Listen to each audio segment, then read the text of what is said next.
Late night tonight with me, Matt, your host. Usually I'm here with my mom, but this time I'm with Eric Rogers, the showrunner for Angry Birds Mystery Island that you can see on Amazon. Right now, I believe it's 8 episodes that are available. Hey, there's the poster. There You're it like is. me. So there's 8 episodes of that available in Amazon right now, if I'm not mistaken. Is that correct? That's correct. All Yep. right, and it's been well received. I looked up some reviews. You shared some personal feedback that you got on Twitter as well. People are Yeah, having fun with this. This is an adventure show for kids 7 to 11, based in that's the right. Angry Birds IP.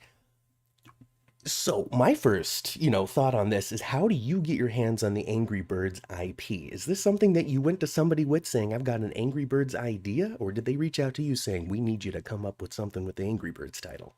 Yeah. I looked into them, Amazon and Robio, looking to. They were looking to create this very specific show. They had this kernel of an idea um, that they wanted to do Angry Birds meets Lost, Love but it. separate character separate from the movie, setting separate from the movie. The only real tether to the IP or the brand was that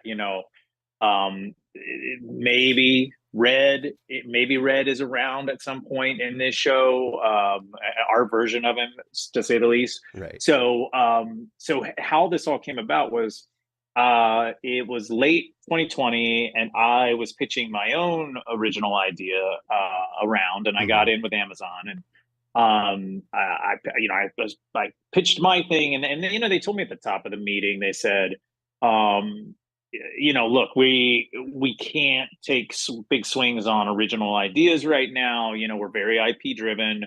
It would have to be an A+, no brainer sort of home run for us to buy your show, and I got that. I mean, like, it was the start of where we're at in the industry now, where everything, especially in the kids original or kids space, is just Yeah. so IP driven. Hmm. So they told me that at the start, and it's probably not going to sell this to us. And I was like, okay, cool.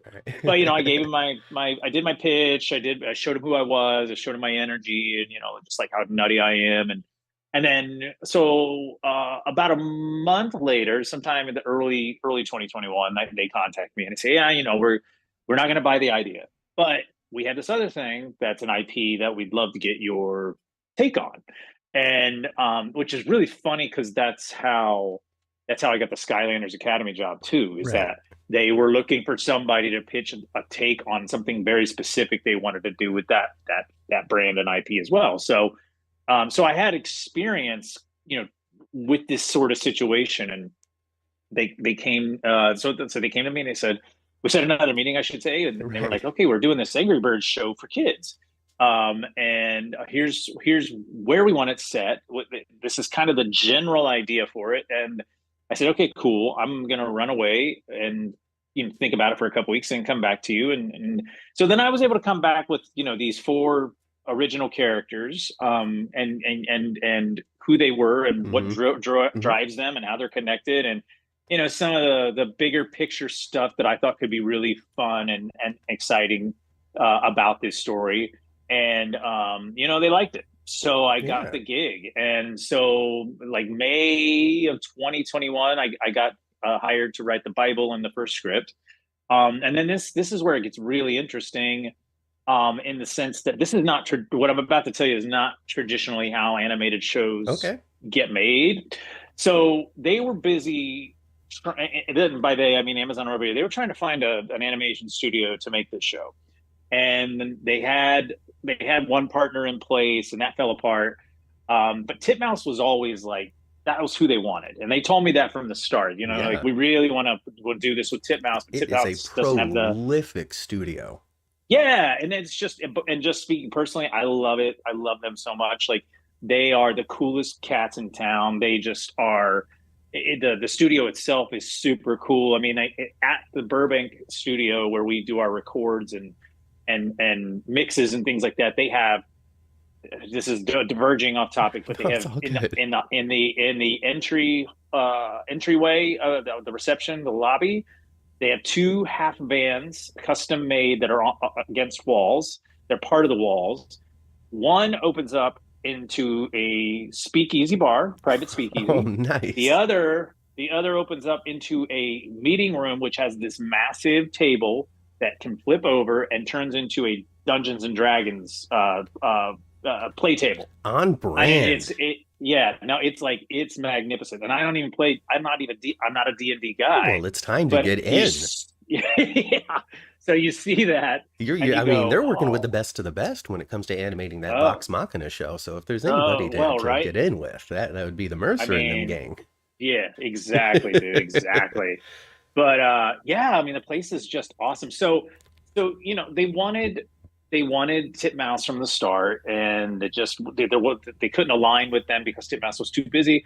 And but this, getting finding an animation partner, an animation studio to do this, because of the time it was taking, I kept saying to Amazon, "Hey, what if I just kept writing scripts while you're doing this?" So they Yeah, were let like, me get "Okay." moving. So yeah, so they allowed me to write, you know, the first 10 episodes of the show. Hmm. Um, while yeah, while they were looking for this partner. Yeah.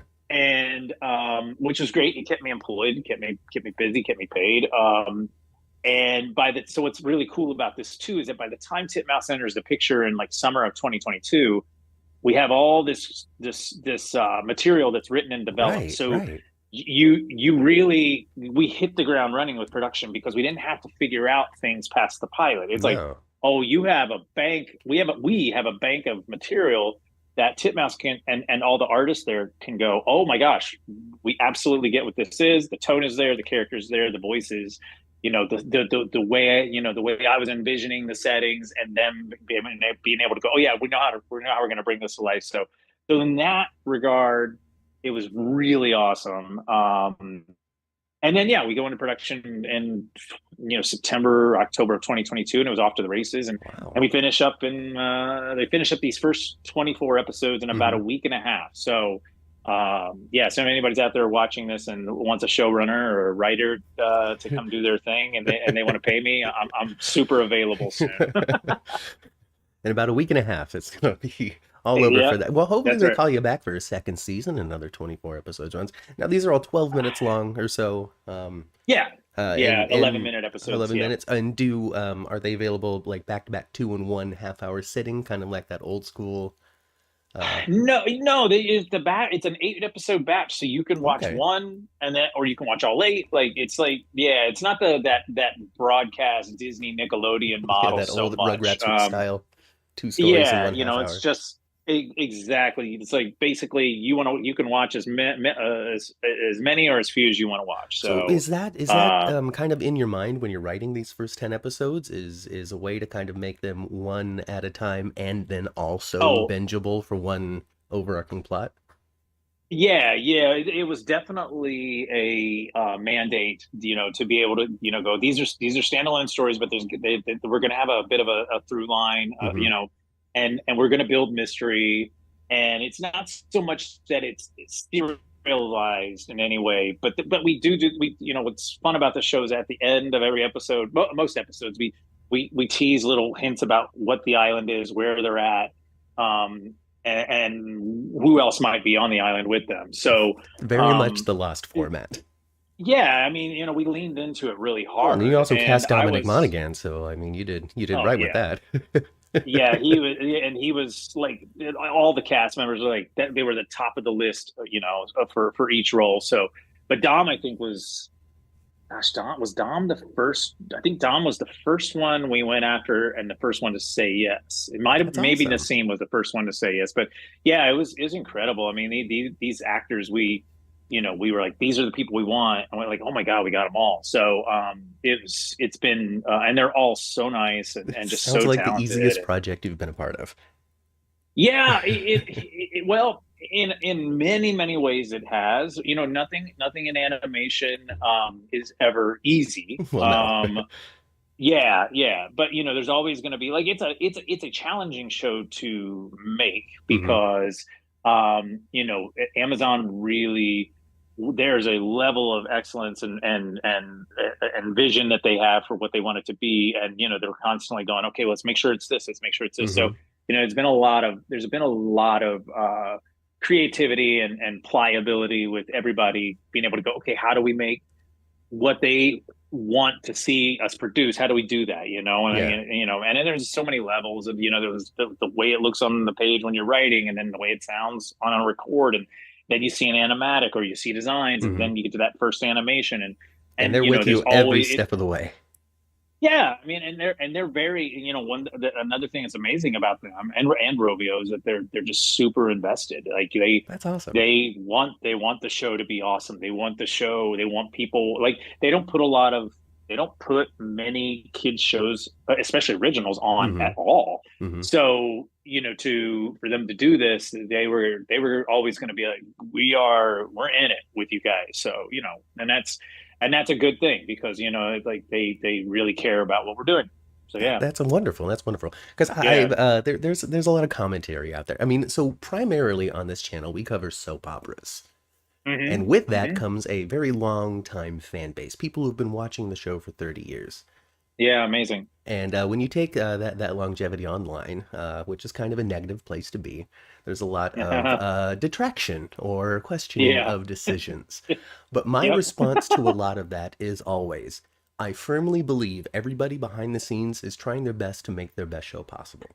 Absolutely. And Yeah, it that's really, true. yeah, it really seems like that's I mean, to have such support from the executives, and not just the Yeah. creatives. Yeah, I mean, your mindset is absolutely correct. I mean, nobody, you know, it's so easy for people in social media to dunk on something that stinks. I mean, and I know I've slipped up and I've said, it's not any good, you know, but I've tried to be like, as I'm getting older and as I do this more, you know, I'm trying to have more, you know, more grace about it and just be like, look, man, you know, no, I'm not a big fan of the Big Bang Theory. I've been very Hmm. vocal about that in the past. I think it's not funny at all. But what I appreciate and what I can wrap my head around is, I don't think everybody there is out to make an unfunny show, No, and who am I to criticize it when it's you know, it's one of the most, it was a monster hit, one of the yeah, biggest sitcoms of the 21st they all century. made so You know, much money. yeah, but you know, obviously they did something right. There was a massive audience for it, you know, and I guess, you know, where you default to is like, okay, it's not for me. You know, like I don't get, instead of being like that stinks, it's like, Hmm. yeah, it's not for me. You Yeah, know, I don't get why you like that, but you know what? Who cares if I don't get why you like that? It's like, you know, I can move on, and I think that's the biggest, like, the slippery slope and downfall with you know, social media, is that people just want to dig in and go, no, you're wrong, hmm. here's why, and you're an idiot, and you know, it's just like, dude, like let's just like let people like Let's what they like or don't, and chill, like, yeah, and it's You like, don't like yeah, this? like Go if you find don't, something you do. It's okay. yeah, and do it without insulting the person, A hundred you percent. know, on the A hundred other percent. side. I feel like Yeah. most people feel that way. It's just that really loud minority that has a lot of fun with it, it seems. Yep, a tiny, loud minority. Tony. Absolutely. So let's talk about this cast a little bit because you were talking. You said you Sure. got the 4 stars that you wanted top of the list. First of all, Hmm. you're writing the show. You have been in the industry for a while. You know the voices Hmm. that are out there. What was it that Hmm. drew you to Nassim Pedrad, Dominic Monaghan, Kate Micucci, and Harvey Guillen? First and foremost, massive fans of all of them Hmm. from their previous work. You know, like you know, Dom, I didn't know his that he had done much VO before he came to I us, looked at his but IMDb he, and it doesn't look yeah, like he's done much past a Call of Duty he, video game. yeah. So our thing with Dom was, we're all fans, and we all were like, I bet he could crush this, you know. And it's not like the stuff he's done too is a lot of comedy driven VO. So you know, Hammy is a very funny character, Yeah. and he's very not egomaniacal, but he's you know, he's a theater lover. He wants to Hmm. be an actor. He's very big. He's coming, you know, he's growing into his own skin in that regard too. So you know, with Dom, there was that lost factor. We were like, that's really cool if he wants to That's a come do great this, connection if uh, that's kind of where your and head was at. the Yeah, development? yeah, What? Well, you got to stick him in a absolutely. hatch somewhere underneath the water playing a keyboard.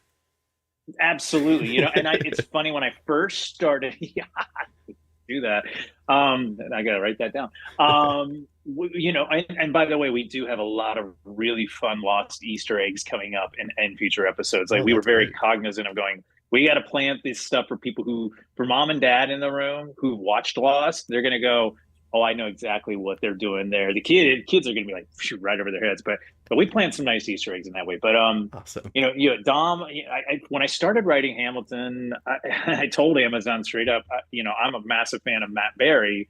And, I said, I have Matt Berry's voice in my head. And they were like, well, Matt Berry's voice is that's too full. It's too deep. It's too bassy. He can't play a kid. And I'm like, I know, but I'm writing Hamilton as if he's young Matt Berry. So, not knowing well and well ahead of the game that we're not going after Matt Berry, it was like once because you don't really start thinking about who you're going after for your cast until the show is greenlit, Right. because it's spinning your wheels if At you that do point, that. you're just So imagining.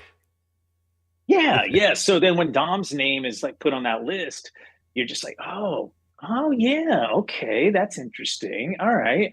Well, if he wants to do it, yeah, let's see. And then he came in, and I didn't know we didn't know what to expect, but boy, he captured that voice Uh-huh. day one.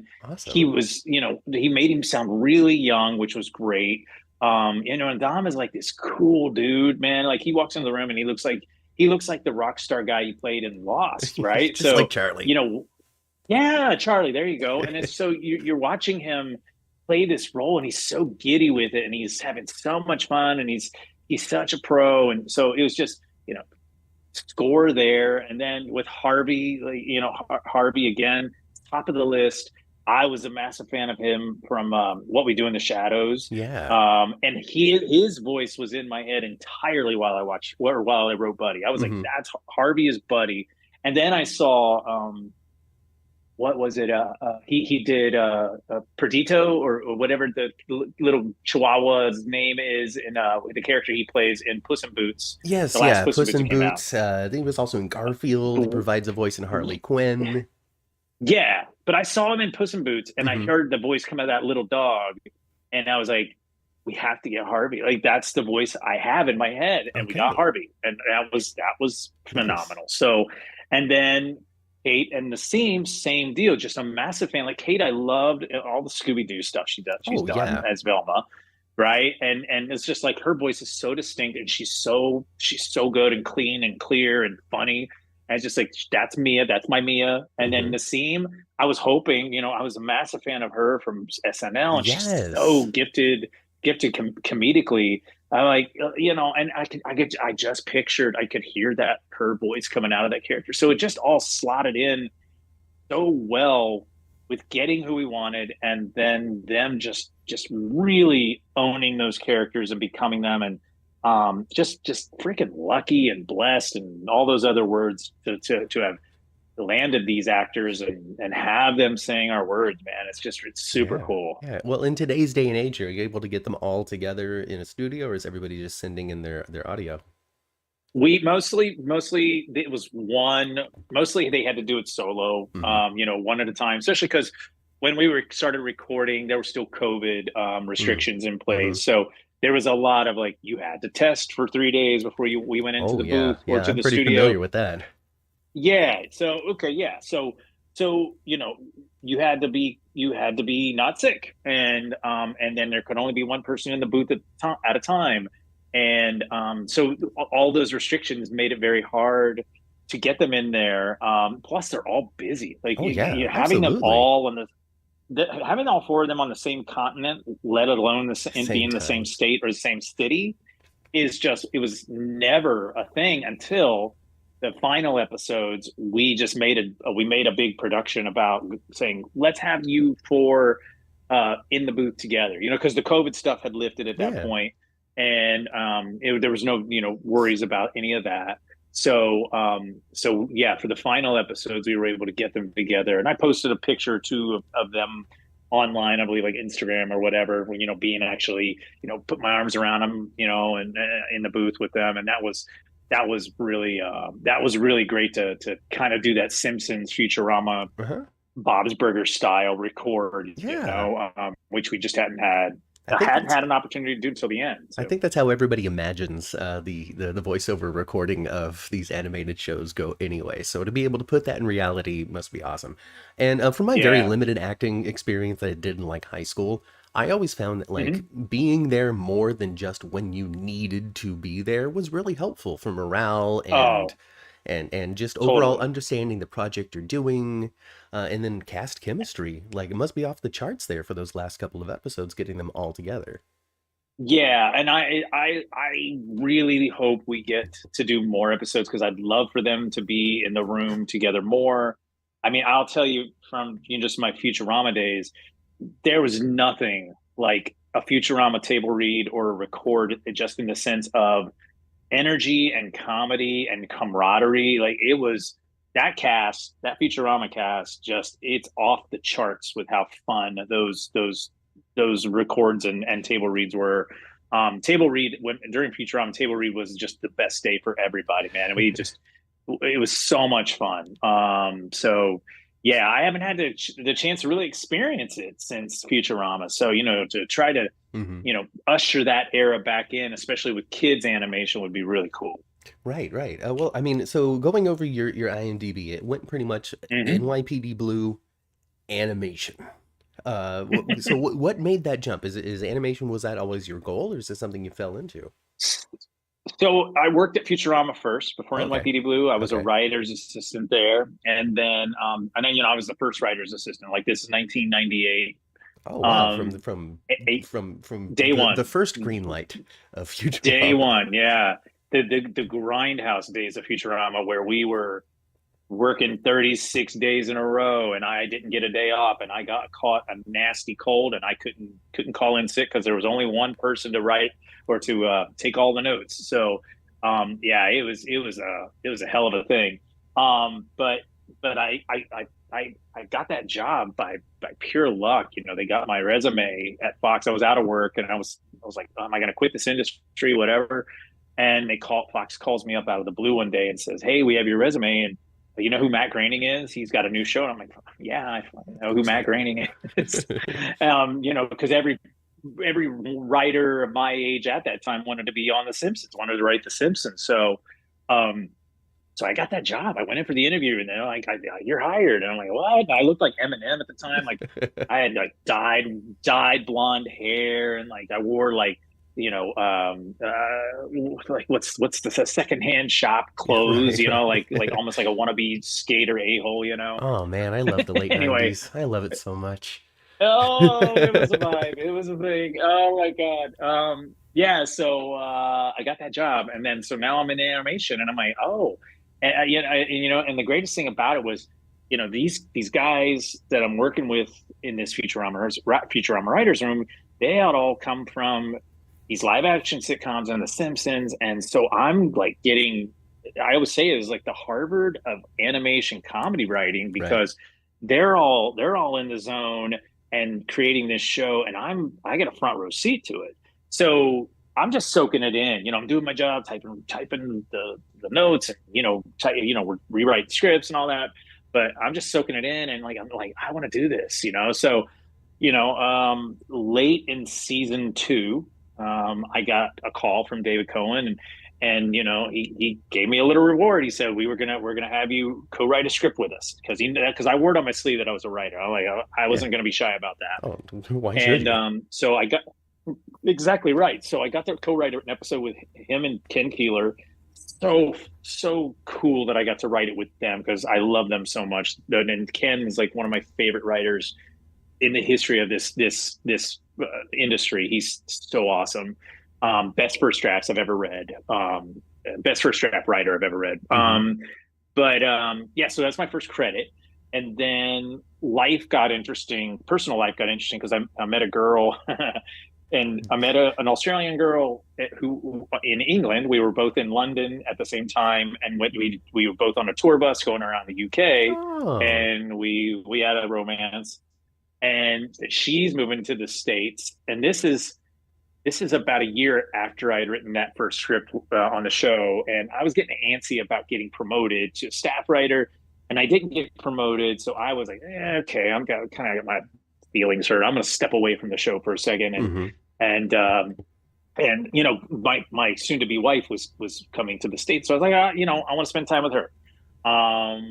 You know, we had this long distance relationship, so Right. we needed to be together, right? You know, we needed to spend some time together. So, um, so that was my way of stepping away from the show. But you know, really awesomely, interestingly, coolly, whatever adjective you want to use, I was also writing comic books for Matt Groening's Bongo Comics during this stretch, and I was writing for Futurama Comics and Simpsons Comics. And so Bongo took me, like Bongo kept giving me work as a comic book writer, and they hired me as an assistant editor. And but I didn't have insurance, so I had a job like ish, but like Yeah. yeah, I had like a paycheck, but I didn't have insurance. The So classic I was sitting insurance around, problem. yeah, you know, and I'm about to get married, or I gotten married. We've been married at that point. Yeah, we just got married. So Mm-hmm. NYPD Blue calls me. I'd worked at Stephen Bochco. My first jobs were at Bochco Productions, and they call me up and they say, hey, you know, we need a script coordinator for NYPD Blue. Would that interest you? And I'm like, yes, because I need insurance, and I just got married. So Yeah. I go to NYPD Blue and do that job for 5 years because it was so steady, so stable, and you knew you knew NY wasn't going anywhere. Like this is back in the, you know, there are very few shows like this now, but it was back in the day of like, you know, there are a handful of network shows right now where you know if you get on that show, you may not get promoted. There may be somewhat of a glass ceiling, but you know if you're on NCIS, you're probably good as far as job security goes. You know, if you get on a Law and Order, if you get on a Chicago whatever show, you Grey's probably are. It's Anatomy. Heck yes. yeah, it's like you know because none of the networks want to get rid of these like legacy shows that have been on forever. Right. So you know if you get on one of those things, and this is what it was with NYPD Blue. I was like, you know, I knew I had job security for a minute, and that was really important because you know start my life with my wife and you know just all the things you're doing in your late 20s to you know suddenly be an adult. So Mm-hmm. um so I do that for 5 seasons, and then NY gets canceled, and then I bop around a little bit to being a script coordinator on other dramas and like Lie to Me and a couple other things. And then like I was on that terrible Beverly Hills 90210 reboot The one for on like a week. CW? Yes, for like a week, and I hated it. I wore it on my sleeve, but an amazing thing happened. Futurama gets picked up by Comedy Central for 52 episodes. Mm-hmm. And I called David Cohen and I said, I'll kill a man to be back on the show. And, And he's like, you know, interesting you say that. yeah, yeah. Well, he said, yeah, exactly. And that's how David Cohen's worst enemy was taken out. Um, no, you know, I told him I wanted to write, and he goes, "Look, I can't hire as a staff writer. I got the staff in place, but what if you came back and worked as a writer's assistant, and I'll throw you a script?" And I'm like, "Yeah, dude. Like working on Futurama and the idea of getting a produced episode. I'm like, oh my god, like." Yes. So went back to Futurama, and really at this point now it's like I'm an animation guy. This is what I want to do. I'm full on, and then so really life being interesting and weird and fun as it is sometimes. The episode that I got to write ends up getting that Writers Guild Award nomination that you talked about. Hey, And congratulations on so that. yeah, so at that point they kind of knew they had to promote me, like because it was like you know I Oh am gosh, like he's nominated now. yeah, I was like, I got the one nomination out of anybody this year. So, so they did write and they promoted me, and I was a staff writer for a long bit, and then at that point, you know, I'm just like, yeah, I'm an animation guy, and I start doing, you know, after Futurama ends, I'm doing freelance, and you know, then I got to kind of graduate to the more big leagues pretty quickly by you know, because Skylanders, this opportunity to do Skylanders comes along, and you know, I'd only been a staff writer, but my agent at the time got me in the room to meet with them and pitch my take on the show. And lo and behold, it's like, hey, well, you love it. You're the showrunner now. And I'm like, oh God. So, Oh no, now you the know, pressure's on. Now I have to come up with all of yeah, the I ideas. mean, yeah, but you know, I was ready for it. I Yeah. was excited, and I was like, this. It's my time to I'd shine. been dreaming and planning for that moment for a damn long time, and That was a very bumpy ride, that show, Mm. for reasons I won't publicly get into.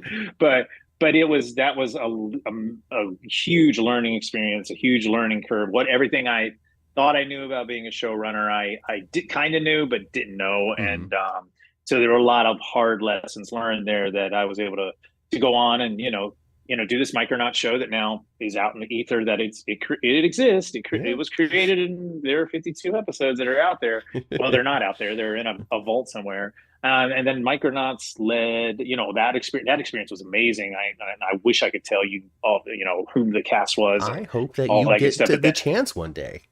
yeah, right now they'd probably shoot me in the face. But if I revealed that part of what the show, but it was stellar, Yeah.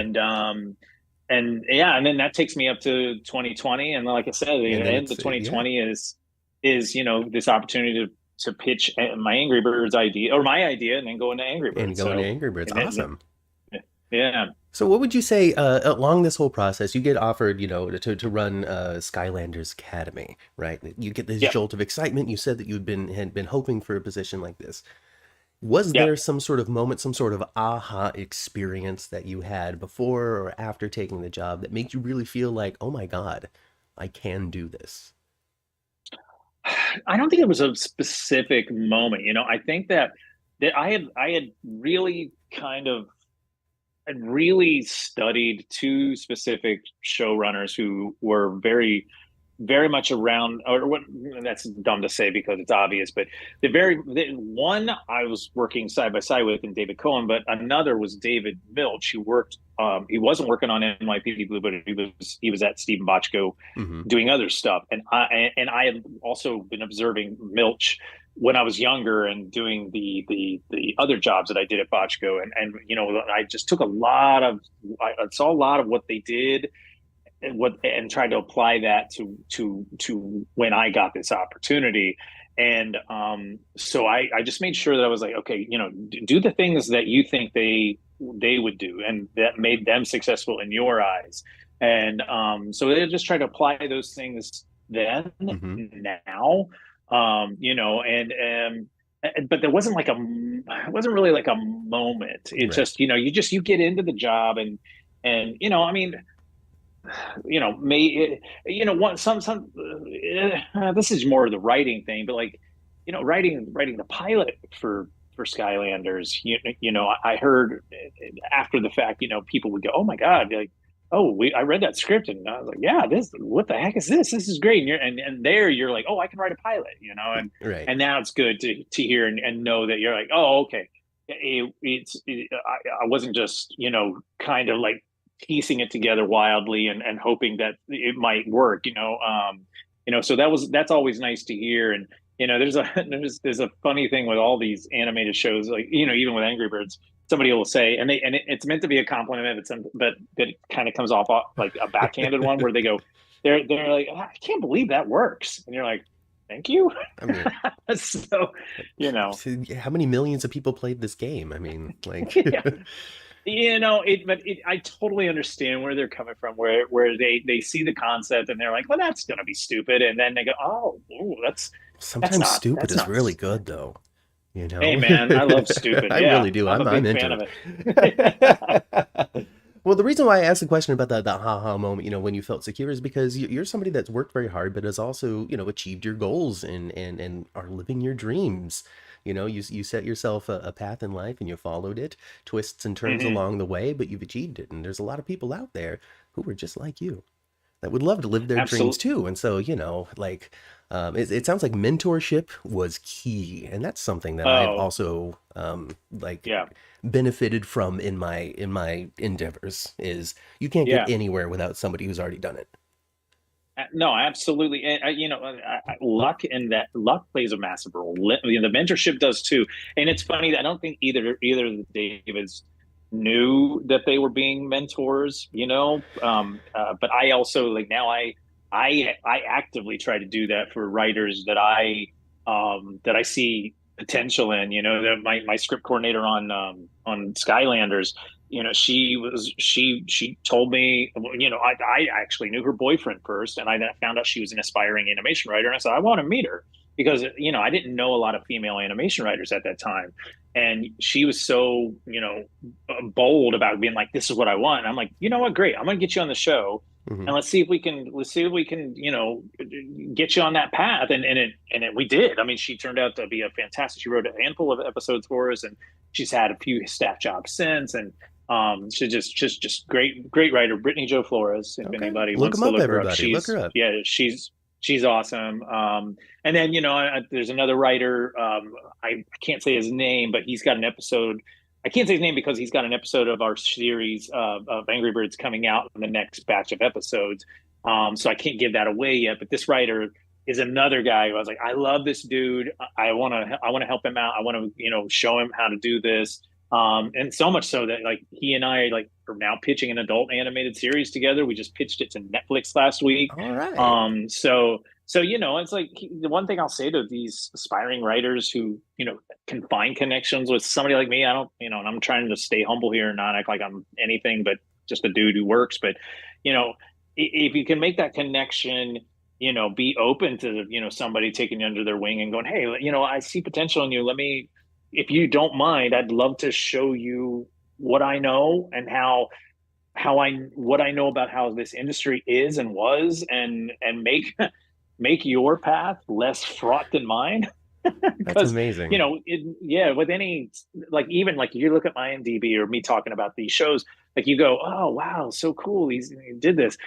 But there are a lot of potholes along the way, and Oh yeah. there's a lot of stress and a lot of am I going to have to sell my house along the way? I'm very honest with people about it. It's like this is not, it is not an easy ride by any way, shape, or form. It doesn't seem like it would be, but it shouldn't be, Mm. right? I Mm. mean, if it's worth it, it needs to be hard. That's what I That's think. right. There's people out there that'll Yeah, disagree, but I think hard things are worth it. you appreciate it more, I think. Absolutely. Oh, totally, totally. Hard work into that. So Yeah. I did a tiny bit of pro wrestling before Oh, venturing okay. into the podcasting world. Yes, I was Matthew Okay. Thiel, the greatest mind in professional wrestling.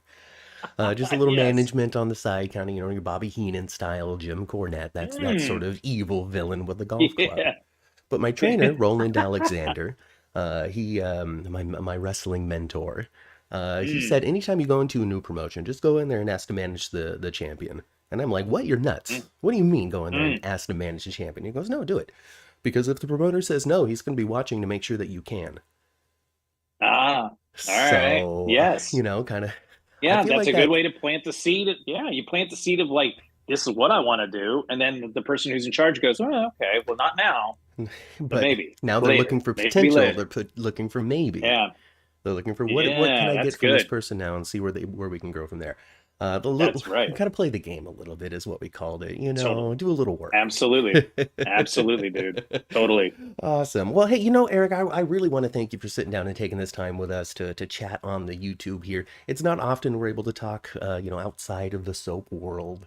So I Right really on. appreciate it. And myself, I'm dipping my toe into the voiceover world. I've been doing this podcast Hmm. for the last 5 years. I wrote myself a little audio drama. So being able to talk to somebody who's been there and done that is it's affirming for me. And like I said, always looking, I'm not saying be my mentor, but always looking for a mentorship in that Oh, have the conversations. Know where yeah. people have been. What have they done? Yeah. How did they get there? Read biographies, Yeah. Do what Yeah. other people have No, it's done. great, dude. Absolutely, man. And I appreciate, and this is something that goes for everyone, but I like that you had the courage to reach out to me and go, hey, I'd like to do this with you if you're into it, because you never know what somebody's going to say unless you ask. I one of my favorite phrases is you miss 100% of the shots you don't take, Exactly, right? 100%. And you're gonna miss a lot of shots. Honestly, like I still do. I mean, like there are things I try all the time and I get replies on, or people ghost me or whatever, and you just go, okay, whatever. I'm not gonna take it personally. But if you don't say, hey, I'm over here and I'm into what you're into and I'd love to be into it more, nobody's gonna know. Nobody's gonna know. So yeah. So great work with reaching out and putting this together, man. Yeah, no problem. Well, once again, thanks for carving out the time to do it, and thanks for everybody who watched as well. Subscribe to the channel, like if you enjoyed yourselves. Smash it. You can smash that like button. Subscription Yeah, is smash it. absolutely free, as they're saying in the YouTube world now. You can follow me at Twitter at 10th floor GH 10th floor GH. He is Eric Rogers here, I believe. Yeah, with On some underscores in Instagram, there. on Instagram, on Twitter, all that kind of stuff. Follow him there. Yeah. Thanks for joining us. I've been Matt. We'll see you on 10th floor. Okay, we've stopped broadcasting. Awesome. Thank you again for taking the time to do this.